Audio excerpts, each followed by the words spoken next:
ఈరోజు ధర్నా చేయడానికి కారణం పెట్రోల్, డీజిల్ రేటు తగ్గించాలని. అయితే విమర్శ ఏమొస్తుందంటే రాష్ట్ర ప్రభుత్వం గూడా ఎందుకు పెంచింది? వాళ్ళే తగ్గించొచ్చు గదా! అనే విమర్శ వస్తుంది. రా చూడండి, ఫస్ట్ కేంద్రం నుంచి రావాల్సిన నిధులు ఫస్ట్ తెలంగాణ రాష్ట్రానికి ఇచ్చిన తర్వాత లాజిక్‌లో మాట్లాడాలి ఎవ్వరైనా. ఇవాళ ఉజ్వల్ పథకం అని మోదీ తీసుకొచ్చిండు గత ఎన్నికల ముందు. ఉజ్వల పథకం కాదు, అది ఉచిత పథకం. సంవత్సరానికి 12 సిలిండర్లు సబ్సిడీ ఇస్తాన్న ఈ మోదీ గత గత సంవత్సరం 9కి కుదిచ్చిండు. ఇవాళ 4 సిలిండర్లే ఇస్తున్నాడు ఉజ్వల పథకం కింద. తర్వాత రూ.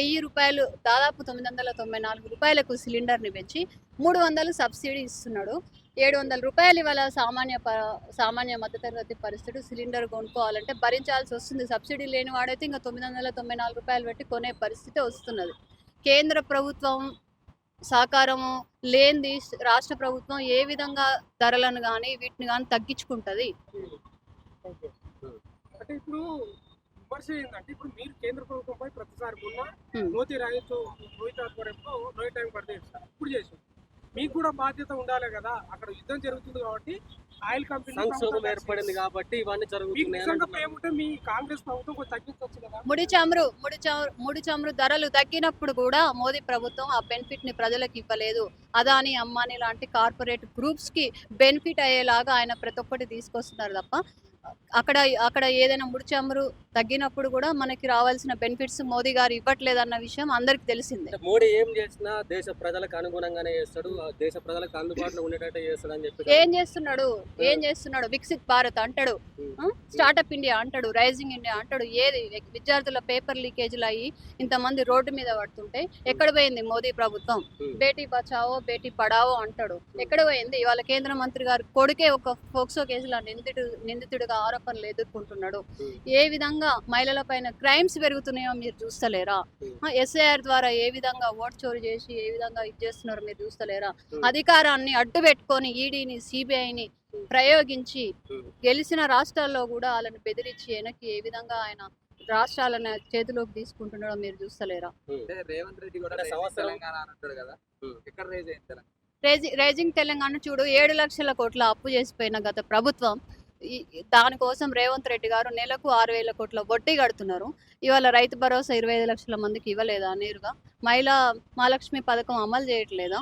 ఉచిత బస్సు ఇవ్వట్లేదా? 200 ఇంట్ల ఫ్రీ కరెంట్ ఇవ్వట్లేదా? ఏం చేయట్లేదు రేవంత్ రెడ్డి గారు? చెప్పండి మీరు.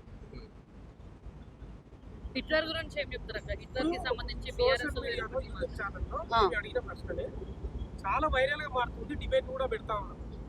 ఈ ఈ ఇన్ని రోజులకు రేవంత్ రెడ్డి బండారం బయటపడ్డది. ఆయన మైండ్ సెట్ బయటపడ్డది. నియంత పాలన హిట్లర్‌కు ఆయన స్ఫూర్తి తీసుకుంటని చెప్తా ఉన్నారు. కేటీఆర్ మాట్లాడుతున్నారు. రేవంత్ రెడ్డి గారు హిట్లర్ ఎవరికంటే చెరువులని కబ్జా చేసి గత ప్రభుత్వం ఏదైతే ప్రజలని తెలంగాణ ఉద్యమంతోటి రెచ్చగొట్టి నీళ్లు, నిధులు, నియామకాలనే అధికారాన్ని తీసుకున్నటువంటి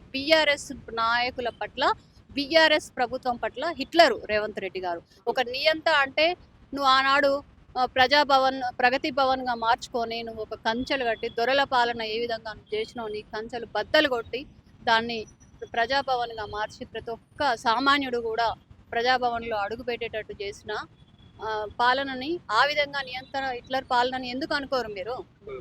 ఇవాళ హైడ్రా పాలిట రేవంత్ రెడ్డి గారు హిట్లర్‌గానే ఆయన ముందుకెళ్తేనే ఈ అక్రమ చెరువుల మీద కట్టినటువంటి అక్రమ కట్టడాలను, ఈ పిల్లర్స్ బాగోతాలు, గత ప్రభుత్వం చెరువులను ఏ విధంగా కబ్జా చేసిన దోపిడీని అన్నింటినీ ఆయన ఒక హిట్లర్‌లా ఎదుర్కోవాల్సి వస్తది.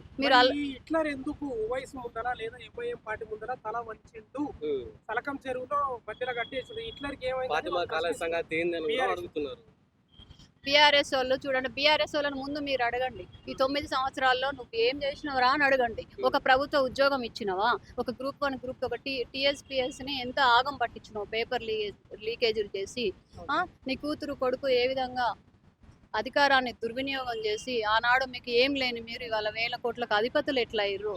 దళితుని ముఖ్యమంత్రిని చేయకపోతే మెడకాయ మీద తలకాయ కోసుకుంటున్నా ఈ కేసీఆర్ ఎక్కడ పోయిండు? ఎందుకు ముఖ్యమంత్రిని చేయలేదు? దళితుని ఇంటికో ఉద్యోగం ఇస్తాన్న ఈ కేసీఆర్ మరి ఏమైపోయిండు? ఇవన్నీ ప్రశ్నలకు ఫస్ట్ కేసీఆర్ని సమాధానం చెప్పమని చెప్పండి. ఇప్పుడు ఒక అంశం, రేవంత్ రెడ్డి పొలిమేర దాటనీయను 15వ తారీఖు తర్వాత అని సవాలు విసిరాడు. ఒట్లు కొంటలేరు కేంద్ర మంత్రి కిషన్ రెడ్డి ఏమంటారంటే, నన్ను పొలిమేర దాటనీయకుండా చేసేవాడు ఇంతవరకు పుట్టలేదని చెప్తాను.